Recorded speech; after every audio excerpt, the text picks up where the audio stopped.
এজন খ্ৰীষ্টৰ বিশ্বাসী অৰ্থাৎ যীশু খ্ৰীষ্টৰ বিশ্বাসীয়ে পাপত পৰিব পাৰে, এইটো সম্ভৱ। কিন্তু এজন খ্ৰীষ্ট বিশ্বাসীয়ে পাপত জীয়াই থাকিব পাৰেনে? তেওঁৰ জীৱনত তেওঁ পাপ কৰি আছে, কিন্তু তেওঁৰ জীৱনত একো অনুতপ্ত নাই, তেওঁ একো অনুতাপ কৰিব নোৱাৰে, অৰ্থাৎ তেওঁ সেই পাপত থাকি তেওঁ আনন্দ পাইছে। আজি আপোনালোকৰ জীৱনত যদি যীশুখ্ৰীষ্ট আছে, যাৰ জীৱনত যীশুখ্ৰীষ্ট আছে, আপুনি আৰু মই যেতিয়া ভুল বা পাপ কৰোঁ, তেতিয়া আমাক কেনেকুৱা অনুভৱ হয়? আপোনাক বেয়া লাগে নে ভাল লাগে? বেয়া লাগে, নহয় জানো?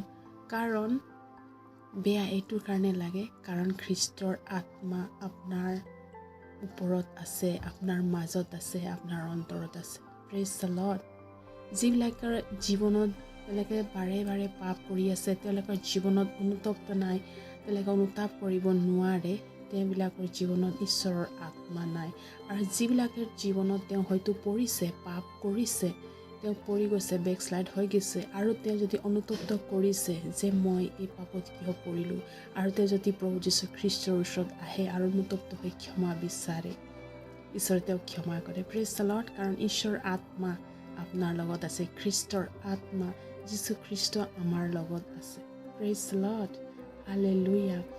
আজি আপুনি নিজেই নিজকে প্ৰশ্ন কৰক, আজি আপুনি পাপতে জীয়াই আছেনে বা পাপ কৰি আনন্দ পাই আছেনে? আপুনি নিজেই এইটো চিন্তা কৰক। Praise the lord. হালেলুয়া।